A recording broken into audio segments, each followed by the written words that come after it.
Now, Roma Wines, R-O-M-A, made in California for enjoyment throughout the world. Roma Wines present Suspense. Tonight, Roma Wines bring you Mr. James Stewart as star of Consequence, a suspense play produced, edited, and directed for Roma Wines by William Spear. Suspense, radio's outstanding theater of thrills, is presented for your enjoyment by Roma Wines. That's R-O-M-A, Roma Wines. Those excellent California wines that can add so much pleasantness to the way you live, to your happiness in entertaining guests, to your enjoyment of everyday meals. Yes, right now a glassful would be very pleasant, as Roma Wines bring you James Stewart in a remarkable tale of suspense.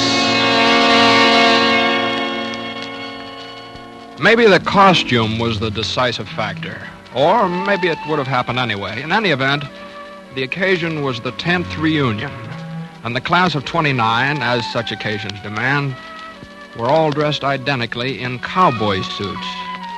And there was Ted Wolfe, whom I hadn't seen in 10 years, although in college he'd been by far my closest friend. And so, of course, I brought him home to dinner. And Gwen managed to be quite charming, even though it was the maid's night out. She didn't even kick about the oven. And that's how it started out, just like that. Just like any pleasant, casual little evening. Oh, Gwen, that was a wonderful meal. Last one I'll get like that for a while. Thank you, sir. Have you really got to go tonight, Ted? Can't you take another day or so? Oh, not very well. Got my plane reservations and everything. Anyway, I told him I'd be back this week, and tonight's just about the deadline if I'm going to make it. Well, what time's your plane? 3 a.m. Oh. Say, that reminds me.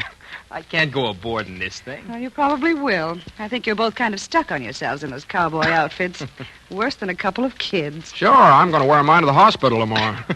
No kidding, no. People will think I'm nuts. All right, spoil sport. I'll call the hotel later. They'll bring your bags over here. You can change here. Although I should think a cowboy suit would be a sensation in Ecuador. Are you really going to Ecuador, Ted? At first I thought it must be a joke. No, well, you heard me talk about the work Ted's doing down there. I know, but Ecuador? Well, they got to have medical care out on those plantations some way, and I like it. I don't see how you stand it. Living like a hermit, cut off from civilization and not making...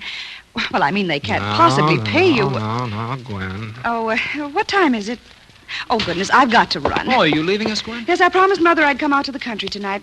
Anyway, I know you two would much rather talk over old times by yourselves. I'm sorry. Well, in case I don't see you again, thanks for everything. It's been swell. Well, you're coming back sometime, aren't you? Well, maybe 5 years, maybe 10, maybe never. Oh, silly. You come back next year and plan to stay for a while. I am sorry I have to go, but you two have a nice evening. Oh, there are eggs in the icebox, Phil. Did he always have to have fried eggs at night when he was in college, Ted? That's Phil, all right. Well, goodbye, darling. No, don't even get up to come to the door. Now, I'll phone you tomorrow night. Goodbye, Gwen. Have a good trip, Ted. Bye. Bye.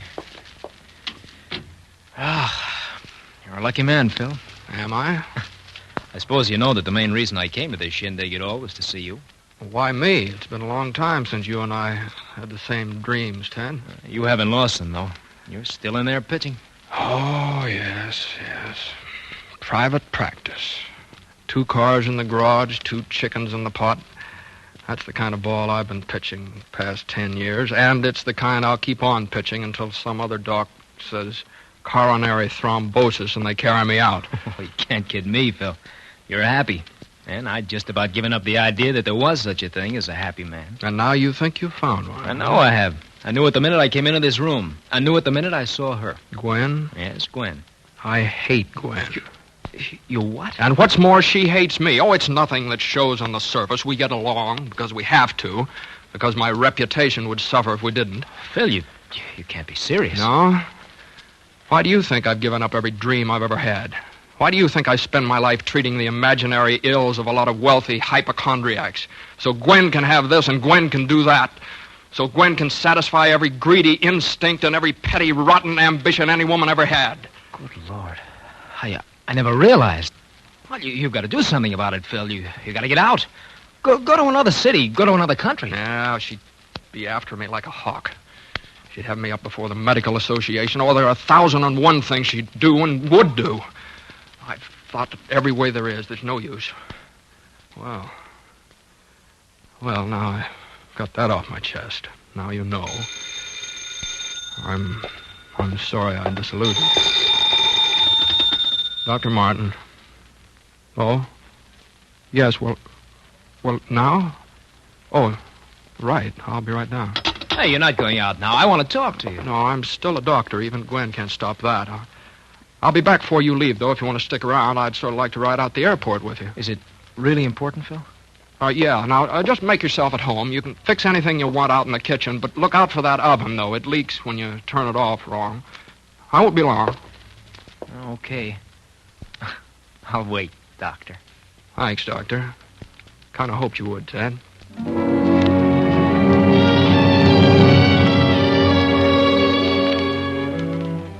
That was the second thing, Ted's deciding to stay. But I didn't know it then. All I knew was that Jo had called from the office and she was upset. Still, I decided to walk. I was upset, too. When I got there, she was going over the accounts. Hello, darling. Hello. That was nice. Well, isn't it always? Always. Terribly. Well, what are you doing? There isn't all that rush to get the bills out. There is, though. For me. For you? Mm-hmm. Well, what is it, Jo? What's the matter? Phil, I had a talk with Father this evening. Well, something about us? All about us. Well, he doesn't know anything. He couldn't. Nobody does unless you told him. You know I wouldn't do that, Well, I'm Phil. sorry. I'm sorry, darling. I know. Anyway, it isn't what he knows, it's what he thinks. We had an awful row. He said he'd go to the trustees of the hospital. He said he'd go to Gwen. He said that? That's why I'm getting the bills out for you now, because I'm going away. Well, where? How long? No, darling, it's not going to be like that. It's for good. Well, Jo... It's for good, Phil. Jo, I can't let you go. I know it hasn't been perfect. I know it's been infinitely worse for you than for me, but at least we've had something. At least I've always known you were here on the other side of the door, and I could see you and talk to you. I can't live with a door between us anymore. Well, maybe you just don't love me enough to... No, darling, I'm sorry. I didn't mean that. Phil, I'm not playing noble, and I'm not trying to put you on the spot because it isn't as though there was some decision you could make. There isn't. This had to happen someday, and it has, that's all. I could go with you. You couldn't do that, Phil. Well, why not? I could change my name. I could go to another city, even another country. I could get back into research. I could... Darling. It's no go, Phil. Oh, I know. I asked her for a divorce again this morning. You don't have to tell me the answer. There is no answer for us, Phil. Not one that we can take. There we are. Yeah, there we are. Well, you better go now. I've got all this to do. Well, let me help you. No. Well, why not? I could weaken. And then where would we be? Oh, Jo, Oh, please. no, Phil, please go. Please, please, please. All right. I'll go.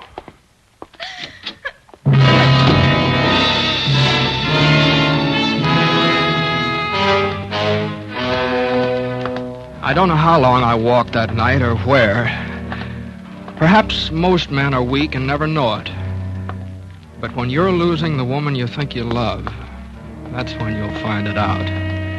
That's when you'll see yourself at last in the pitiless glare of all your poor, frightened, childish helplessness. And so I walked, and I was sick to the depths of my soul. And I walked some more. And somewhere in the distance I heard a siren, and there was a glow against the sky, a fire. And then I realized I was near my home. And then it wasn't just a glow against the sky of any fire. It was my own house. Burned almost to the ground. How did it happen? I don't know. Somebody said they think it was the gas.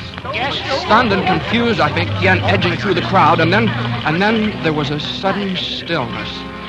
And a few men took off their hats.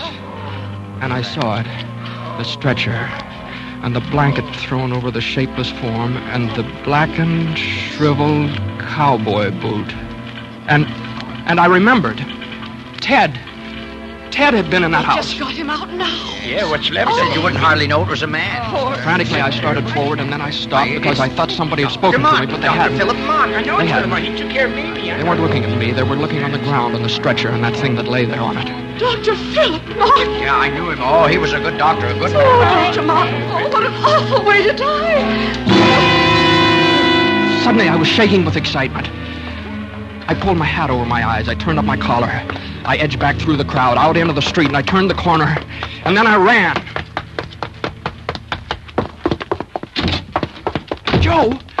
Joe, I'm going with you. Phil, what did you do? You haven't... No, Joe, it's all right. I'll tell you about it later. We're free. Joe, we're free. I'm dead. I mean, Dr. Philip Martin is dead.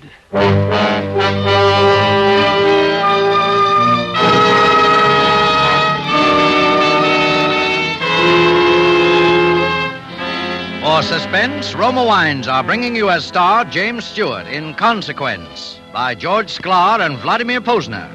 Roma Wines' presentation tonight in radio's outstanding theater of thrills, Suspense.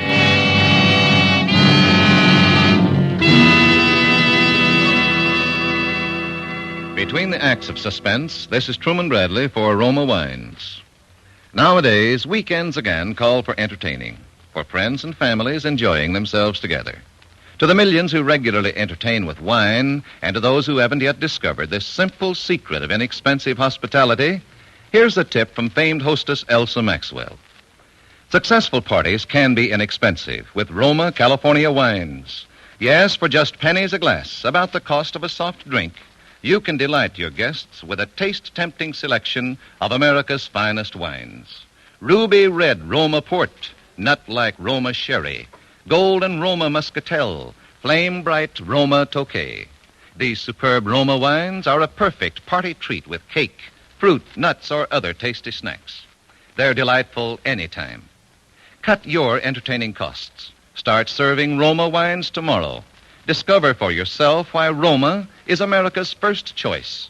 Why only Roma wines, crushed from tender grapes grown in California's finest vineyards, bring you true wine luxury at such low price. You're right with Roma, bottled at the winery in California to bring you unvarying goodness always. That's R-O-M-A, Roma Wines. Remember, more Americans enjoy Roma than any other wine. And now, Roma Wines bring back to our Hollywood soundstage James Stewart, who, as Dr. Philip Martin, in Consequence, continues a narrative well calculated to keep you in suspense.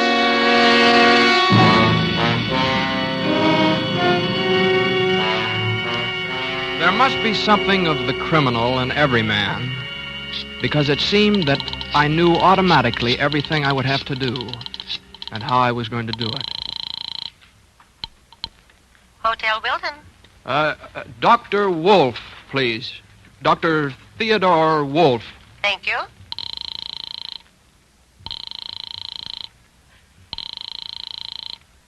I'm sorry, sir. Dr. Wolf doesn't answer. Oh, say, what's the number of his room again? I'd like to drop him a note. Dr. Wolf is in 502. 502. Thank you. I knew in a big hotel like that, the chances of anyone remembering exactly what Ted looked like were pretty slim, and I figured that they'd give me the key all right as long as I didn't stumble around asking for the number. I let myself into 502, and I snapped on the light.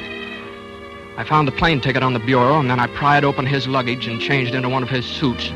I put on his hat and his overcoat, just in case. I packed my own things away. And there were a pair of dark glasses on the bureau, too, and I put them on. And then I went down and checked out, paid cash. I knew he'd bought the plane ticket at the airport, so the travel clerk at the hotel, why, he wouldn't know Ted Wolf from Adam. Yes, sir? I'm Dr. Wolf. I've been staying here at the hotel. Oh, yes, doctor. I have a through plane ticket here to Ecuador, Pan American, for tonight. I'd like to turn it in. Mm-hmm. One moment, doctor.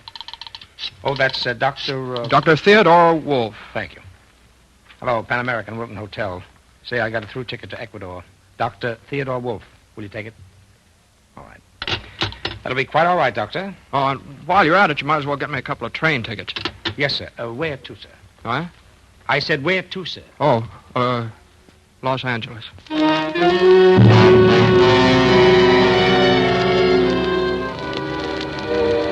We'd taken care of everything.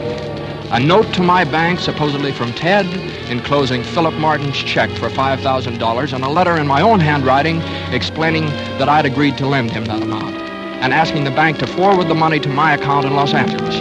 My account is Ted Wolf. And we drafted a letter to the people in Ecuador, and in Los Angeles, Joe became Mrs. Ted Wolf.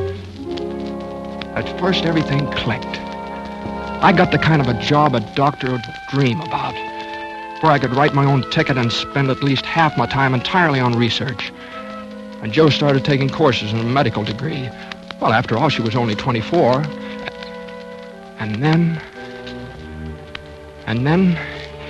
right here in broad daylight, in the hospital, it happened. Hello. Joe, pack a bag as quick as you can. Just enough for 2 or 3 days in the mountains. As fast as you can. Phil. It's Gwen. I saw her just now upstairs in the reception room. Gwen, are you sure? Absolutely sure. Oh, no, couldn't it be a coincidence, Phil? I mean, couldn't Gwen maybe just have happened to be... Maybe. Now, listen, Joe. I've been thinking. She mustn't know where we go. That's just what I was thinking. Maybe it would be better if she did know where we were going. If she did? I don't know. Maybe just a coincidence. But if it is a showdown, the mountains would be a better place than here. All right. I'll phone the landlady. Oh, Phil, is that safe? Gwen won't talk, not until she's sure. Carlton Apartments, Mrs. Burton. Hello, Mrs. Burton. This is Dr. Wolf. I wonder if you'd do me a favor. Oh, I'd be glad to, Dr. Wolf. We're going out of town for a couple of days, and I just remembered that some friends said they might stop by. We thought they might like to join us, so I wanted them to know where we were. All right. Maybe you could just stick a note on our door where they could see it. We're going to Caribou Lake, and we'll be in the cottage at the very top of the mountain. It's straight up a dirt road from the lake. They can't miss it. Caribou Lake, the cottage at the top of the mountain, up the dirt road from the lake. Uh-huh. Is that all? Yes, thank you, Miss Burton. That's all.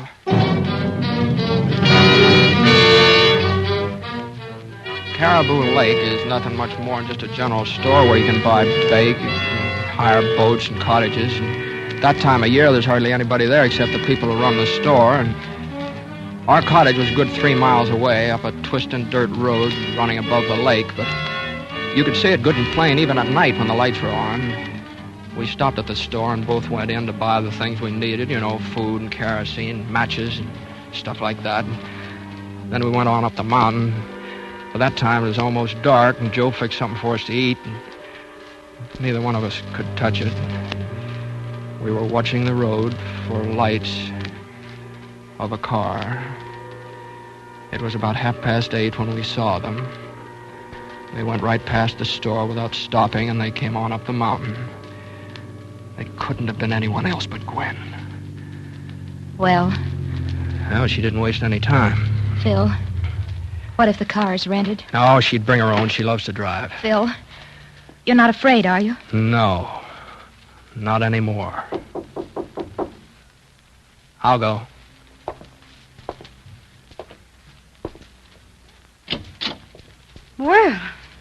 Well, this is a surprise. Hello, Gwen. Dr. Martin.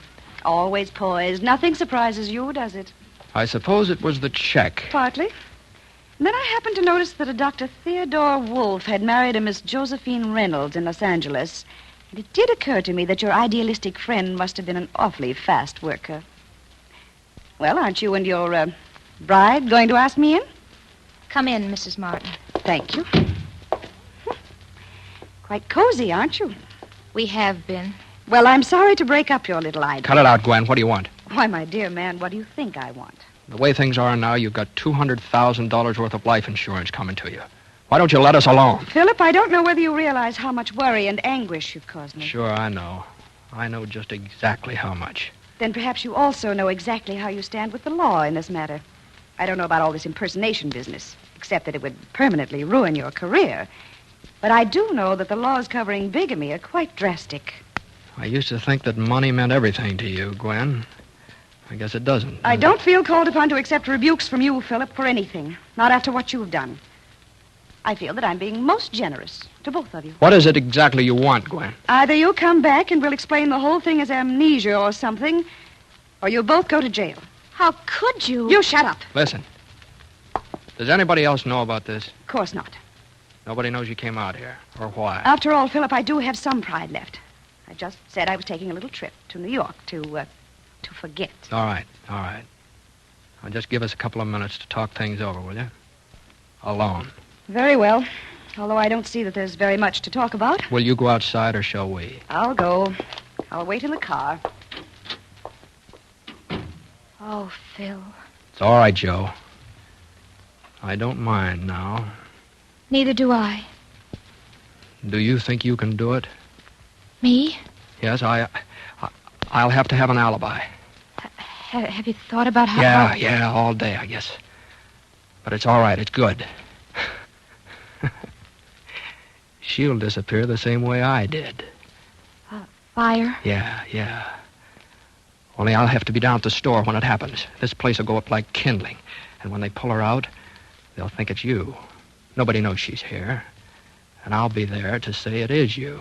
How are you going to I got that all fixed. It's down in the cellar. All you have to do is... Here. Use this hatchet. Can you? Yes, I will. And then go out to the car and get on the floor in the back seat under a blanket. Lock it from the inside. I can probably get away right afterwards. All right, Phil. I'll see you in the car. The whole thing shouldn't take more than a couple of hours. Phil, you're not afraid. Are you? No, I'm glad. Gwen? Yes? Come on in. Well, have you decided? Yes. You might as well eat with us. There'll be a few details to talk over. I'm not sure I feel much like eating in this house, Philip. Well, I'm not going to start back hungry. Give me the keys to your car, will you? It's blocking mine. I've got to go down to the store and get something for dinner. Really, Philip? Oh, stop griping. You've won. Give me the keys. Very well. But I wouldn't try any mad dashes if I were you. No, don't be a fool, Gwen. No, I don't suppose you would. Alone. She went in. I took the keys. First, I went around back and down cellar. I put a lot of old newspapers around the wood pile and doused the whole thing with kerosene. And then I cut a stub of a plumber's candle and set it on the papers and lit it. I knew just about how long it'd take the candle to burn down, about 45 minutes, something like that. And then I went out and got in Gwen's car and started down the mountain without lights. At the drop above the lake, I put it in low, crammed on the wheels, and jumped out.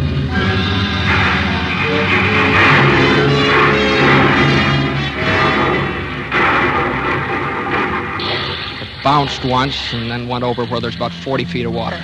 Unless somebody told them where to look, they'd never find it. All that had taken about 15 minutes. The walk down to the store took about 20 more.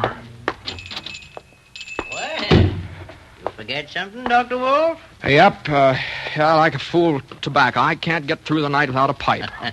Know just how it is. You walk down? Yep, working up an appetite. Here you are. You folks have callers tonight? No. Oh, why? Why? Thought I saw a car go up your way a while back. Oh, I saw the lights. They didn't come up. Somebody must have made the wrong turn. Didn't they come back? I don't know. I was out back for a spell. You see that car come back by, Daisy? You must have seen it all right about an hour ago. Seems like I did hear a car about there. Sure, that was it. Yep, pretty sure I did. She Dooley don't always see so good, but she hears plenty. Huh, Ma? Look at here, Ed. Look it up there. Huh? Looks like a fire. Hey. Why, it is a fire. Why, golly, Doc, that looks like your place. Oh, it couldn't be. But it must be. Big, too. Well, we better get up there, Doc. What, do you have your car? We'll go in the truck. It's right outside. The boys can bring Ma along in the car. Did you see that, Ma? Yep. Lenny, Johnny, get out the car. All right, come on, Doc. Oh, my, I sure hope everything's all right. Yeah, so do I.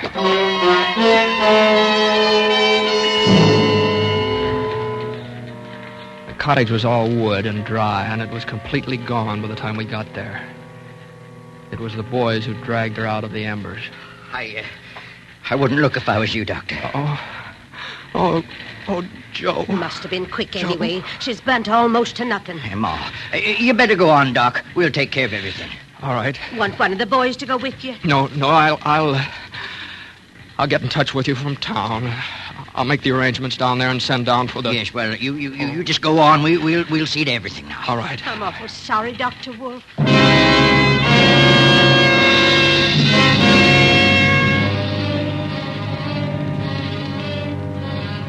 I climbed into the car and started down the mountain. When I was around the first bend, I reached over with one hand and touched the blanket on the floor behind me. Are you all right? Yes, Philip. I'm quite all right. Gwen.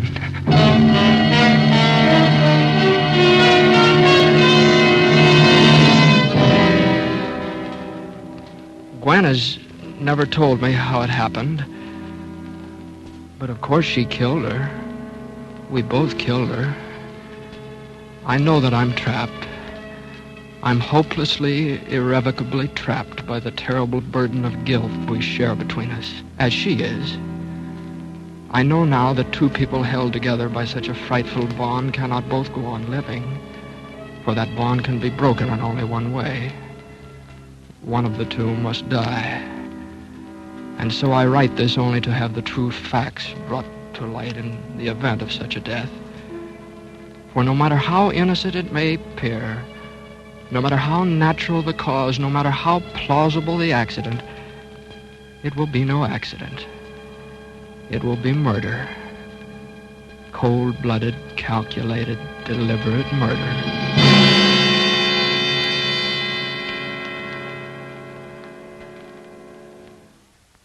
And now the local news. Dr. Philip Martin, who has been in ill health for the past 3 months while recovering from an attack of amnesia, died today in his home from an overdose of sleeping sedative. He is survived by his widow, Mrs. Gwendolyn Martin.